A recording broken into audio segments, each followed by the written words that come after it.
It's a story of South Asian Muslims in 1920s America, found in a federal immigration file. Cold words with real consequences. It is the unanimous decision of the board that the alien Mir Dad be excluded from admission into the United States as an alien ineligible to citizenship. Technically, they were modern, undocumented immigrants in the United States. There are, to this day, racial anxieties around the browning of America or the blackening of America. That was there at that time, too.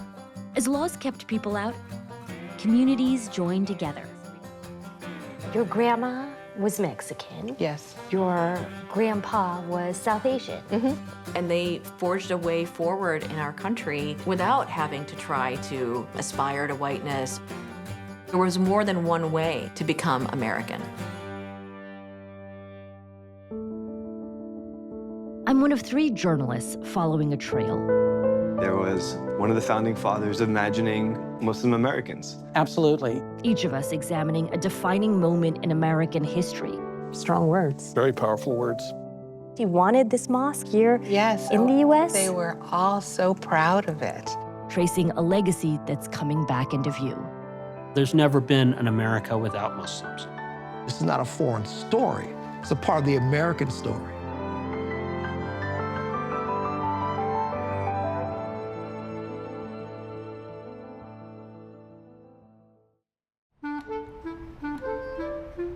Sacramento, California.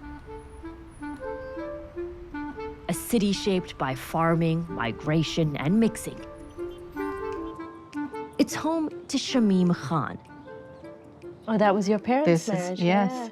And this is the first mosque congregation in 1949. Her grandfather was a Muslim man from South Asia who came to the United States over 100 years ago. His name was Mir Dad, and his story takes us back to a wave of migration most people don't know about, and to the families that formed in its wake. Your grandma was Mexican. Yes. Your grandpa was South Asian. What was their blended family like? The men in that group learned how to speak Spanish. So your grandpa spoke Spanish? Yes. They learned it from the farms and at home, so Spanish was the dominant language. The food was generally a blended food. My grandmother started making rotis. They were very light. We say they're the best ever. The rice is from my dad's side of the family from Pakistan. The beans are grandmother's beans with the Crisco oil instead of lard. And the samosas are just a treat. After the 1960s, the new slur folks, they introduced samosas to us. Okay, bismillah. The new folk Shamim mentions came after U.S. immigration laws changed in 1965, a shift that opened the door to a new wave of South Asian arrivals. Until recently, the idea was that the story of South Asians in the United States didn't start until 1965, that it was predominantly Indians as opposed to Pakistanis and Bangladeshis. But what we see when we look back farther into the late 19th century, we find a continuous and unbroken stream of migration from the parts of South Asia that were predominantly Muslim. This starts with peddlers who settled in New Orleans, and then it continues with ship jumpers. Ship jumpers were sailors who slipped away from their ships in foreign ports. Among them was a young Mir Dad. He arrived in the United States in 1917, 7 years after leaving the Punjab, then a part of British-controlled India. How did your grandpa come to the United States? Why did he come to the U.S.? There were like 6 or 7 brothers. They were farmers. There wasn't a lot of money, and so he told his mom one day that he has to leave. When we look at British control in South Asia, they're not developing a local economy. They're taking cotton, making products overseas, shipping it back into India.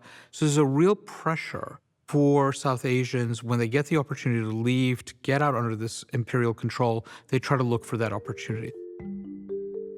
That opportunity is described by Mir Dad in a series of interviews with immigration officials. They're preserved in his so-called alien file, the government's record on him as a non-citizen. When did you leave India? I left my home in Burhan, Punjab, India in 1910. I worked as a seaman out of Bombay, shipping all over the world. By the early 20th century, the British were employing tens of thousands of colonial laborers to do the most difficult, dirtiest, most industrial labor that was required for steamships. For example, shoveling coal into the furnaces deep below the belly of the steamship. The largest number of Indian workers on British steamships were Muslim men, like Mir Dad. When and where did you first enter the United States? March 15, 1917, at Philadelphia, Pennsylvania. I don't remember the name of the ship. It was a small freight boat, and I worked on it as a fireman. Do you remember anyone else who entered with you at that time?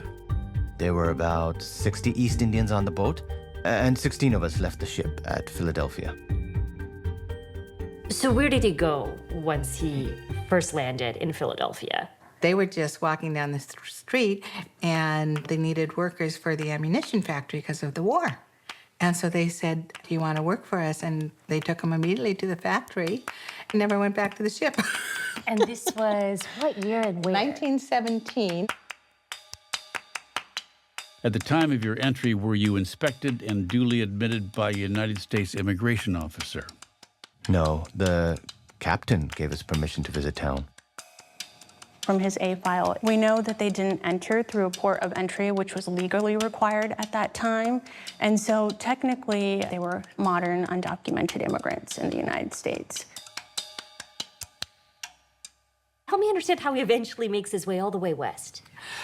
Kismet, I guess. There was a person that from India, and he says, California has a lot of jobs in farming.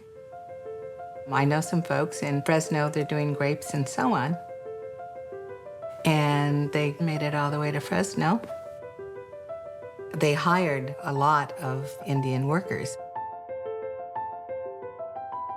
Many of these South Asian migrants, they were themselves farmers. And so many of them went westward to California and to other, and also to the Midwest and other parts of the country in order to have a piece of land and work the land, which is something that was a skill set that they already brought with them. When Mir Dad is coming into California, he's coming into a South Asian community that has been there for just about a generation. Most of these Punjabi individuals are Sikh. About 10 to 12% are Muslim. So he's coming into an established community that's relatively prosperous, doing well in their agricultural work, small business owners. In this community, Mir Dad found work, first as a day laborer and farmer. It can't have been easy. The early 1900s saw growing hostility towards Hindus, as all South Asians of any faith were called back then. But that didn't stop Mir Dad. Before long, he'd begun his own business. What is your occupation? I am a dealer in fertilizer in Covina, California. What is your monthly income? Sometimes I make $1,000, sometimes $100, sometimes nothing. How much did you make last month? $500. Mir Dad's work took him across the Southwest, from California to Arizona, and once into Mexico, before events took a dramatic turn. Mir Dad's file is very complicated, in part because he didn't enter through a traditional port of entry. But the other thing that's very interesting about it is he's able to move across the border. In 1928, something interesting happens with him where immigration officials detain him. Mir Dad's A-file describes how he crossed into Mexico, as he had done before. But this time, on his return, he was stopped, detained, and brought before immigration inspectors. April 20th, 1928, It is the unanimous decision of the board that the alien Mir Dad be excluded from admission into the United States as an alien ineligible to citizenship, as a native of a country, province, or dependency situated on the continent of Asia within the zone prescribed in Section 3 of the Immigration Act of 1917, the natives of which are excluded from the United States. Mir Dad's exclusion reflects changing attitudes towards immigrants in the early 1900s. As non-European immigration is increasing, there's more anxiety about what this country will look like.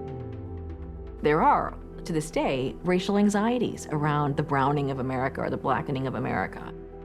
That was there at that time, too. By the 1920s, the door was closing. The shift had begun decades earlier with the 1875 Page Act, the first federal law aimed at restricting Chinese immigration. In 1917, lawmakers imposed a literacy test and created the Asiatic Barred Zone, cutting off immigration from most of Asia, including Muslim-majority regions. Even people already living here were not secure. In 1923, the Supreme Court ruled that a South Asian immigrant would not be considered white and therefore could not become a U.S. citizen. Soon after, dozens of South Asians who had already been naturalized had their citizenship revoked. In that way, South Asians become perhaps the first community to be uniformly denaturalized in the United States. And this impacted a series of South Asian communities, particularly on the West Coast, where they'd come to do agricultural work and they were stripped of their land because they weren't citizens, so they couldn't own land. Basically, you're ripping the promise of citizenship away from those who had been granted it. So they're living with that kind of chronic fear and anxiety that what are we building and how permanent is it? It is incredibly precarious.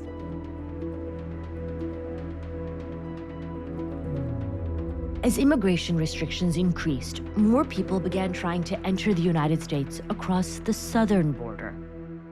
In 1924, Congress created the Border Patrol, and not long after, Mir Dad was taken into custody. His detention must have been especially painful, given why he was there. 4 years earlier, he had met 19-year-old Susana Lopez, originally from Sinaloa, Mexico. In October 1924, they married, joining a growing number of cross-cultural couples in the American Southwest. They were a great team throughout their whole lives, and she was his partner. They had a very good relationship and 7 children. A lot of South Asian men married non-South Asian women at the time in the United States. In part, there were really no South Asian women in the United States. Were there any women? No, not, okay. Well, there were a handful. It's more common for South Asians to marry Mexican than it was for them to marry someone who was black or white? It was actually very difficult for South Asian men to marry white women. There were a series of anti-miscegenation laws on the book. Asian men were not allowed to marry white women.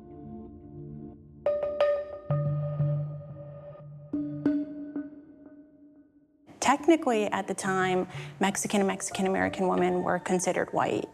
But law officials on the ground, they didn't care so much about people of color marrying other people of color. They cared mostly about policing the white color line. And a lot of these South Asian men met their partners through the farming networks they were in, or the larger labor networks that they were in. I remember Grandpa saying that when he came to like California and Arizona and this area, all of a sudden they saw people that looked like them. You know, they didn't stand out. It was just, they felt more comfortable. The kind of iconic idea of how immigrants come to and settle in the United States is a particular kind of story that centers around the ethnic enclave. Often first men come from a particular part of the world. They congregate in a particular neighborhood, a little India, a little Italy. They eventually bring wives and children and have children, and then eventually, as they become more prosperous, move out to the suburbs, where often the assimilation is assimilation into white suburbs. These earlier stories are very different. South Asian immigrants were assimilating into other communities of color. So we actually have this long history and community of Punjabi Muslims and Mexican Catholics. There were many South Asian men who aligned themselves with other racial minorities, and they forged a way forward in our country without having to try to aspire to whiteness. There was more than one way to become American. Back at the border, Mirdad was given the right to appeal. He claimed he had crossed into Mexico to check the train times for Susanna, his wife, who was traveling south to visit her mother. We believe our client when he states that he was directed to the depot on the Mexican side of the line to secure information regarding the departure of the Mexican train. He is above the average intelligence of his race, and had he known that his entry into Mexico would place him in the position he now is, he certainly would have familiarized himself with the unusual circumstances existing between Nogales, Arizona and Nogales, Sonora to have avoided this difficulty. Mirdad is symbolic of an early history of both family separation and mixed status families. When he's crossing the border, because of his legal status, his wife's legal status becomes precarious, but his children technically have the right to entry.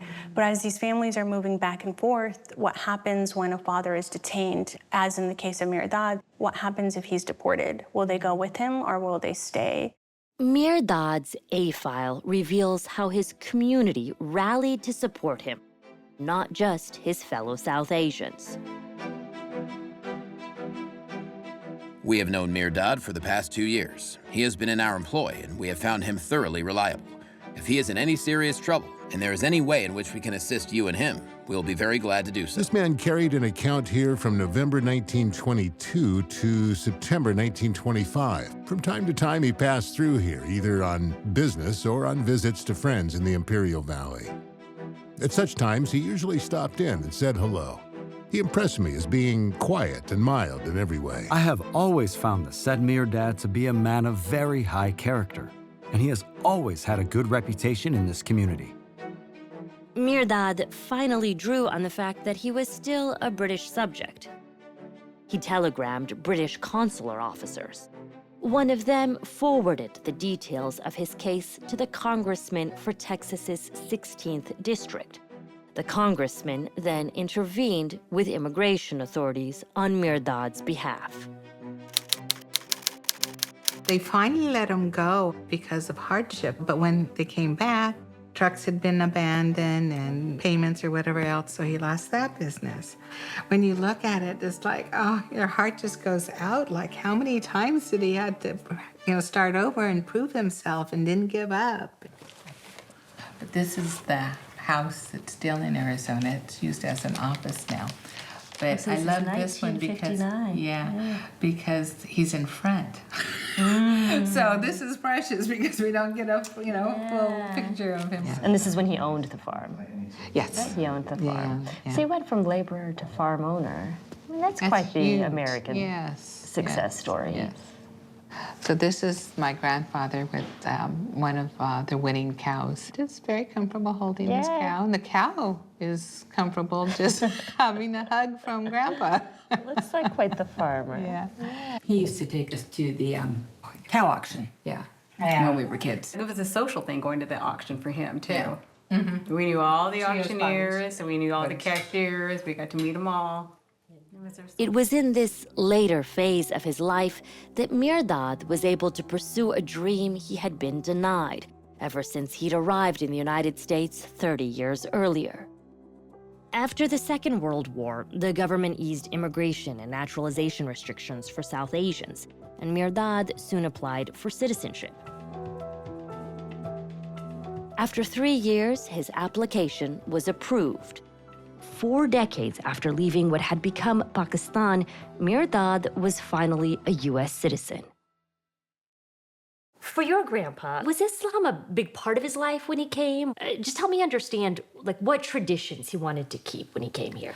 He was more of a person that just had his beliefs. He didn't talk in a preachy way, but he would just behave in that way and have his food, but not be critical of others. It was more of an inward self.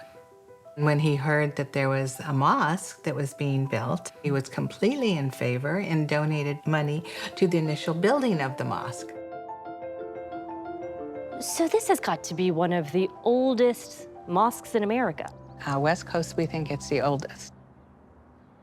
Your grandfather was living in Arizona, yes, but still donated to this mosque because he wanted this mosque to exist here on the West Coast. He wanted this marker here in the U.S. They were all so proud of it, that there would be a mosque built as a mosque. The mosque attracted Muslims from across the West Coast, including personalities like Muhammad Ali. But for members of the Pakistani American community, like Mirdad, it remained a very personal project. His daughter was married here. He walked her down the aisle downstairs. Oh, wow. This is the imam who was doing the nikah for them. It was the first formal wedding that was done there. Notice my mom was wearing an American. The white wedding dress, yeah. Yes, with my dad, and all of these are Pakistani men, and they're in their suits and tux, and Grandpa is right there. In the back, with the mustache. Yes. This is my grandmother. There'd always be a picture of the congregation at every year Eid event. I think when we look at these early migrant communities, oftentimes people will be surprised that their children may not be Muslim or their grandchildren are not Muslim. And so they see them in some ways as like failing to propagate the faith somehow. Rather than looking at the children as the test, we look at institution building. So whether it be mosques or restaurants, ethnic institutions, newspapers, they produced all these really important institutions that were absolutely critical to the continuity of Islam in this country. So Shamim's been sharing a lot with me. I'm just curious what you make of what his story means for us, all as Americans. If they ask me, you know, what are you? They're gonna get a history lesson, you know, especially after 9/11 and different people being attacked because they thought they were Muslim. So it was really important to educate people as to, you know, what Islam is all about. When he left that boat, you think that this was a move forever, he thought? I don't think that was his initial thoughts, but days go by and you think, I'm gonna get this job, that job. You find this woman that you're attracted to and you start this family, and now they're in school, now they're doing this. And then you go, this is my life. This is now your home. Mirdad lived such a long life, and a vast majority of it here in the Southwest. It's our history. It's our history here as Muslims in America. I didn't know it existed. I heard it. You know, my family knows it existed. I still want my children to know that this is here. I want them to know that, you know, we were here as Muslims for so many decades.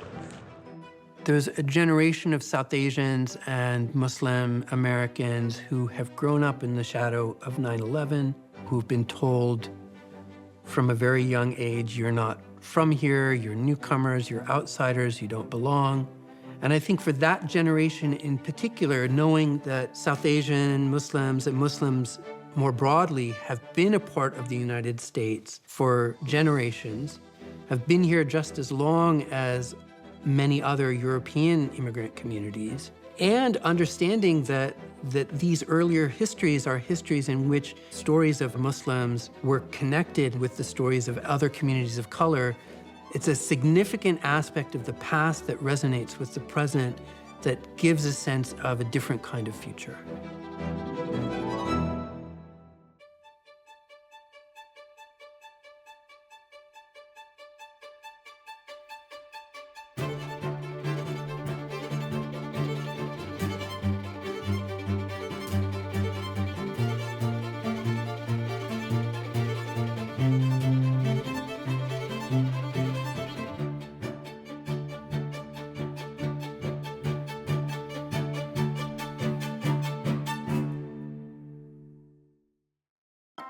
Major funding for this program was provided by the National Endowment for the Humanities, the Doris Duke Foundation, the Andrew W. Mellon Foundation, Hassan El-Masri and Rasha Mansouri El-Masri, Muhannad Malis, Farhan Syed and Javeria Qureshi, Hiller's Fund, Munir and Elena Moon, Stern Salam Banking, a division of Stearns Bank. Additional support for this programming was provided by the following individuals and institutions, and others. A complete list is available from PBS, and by viewers like you. Thank you.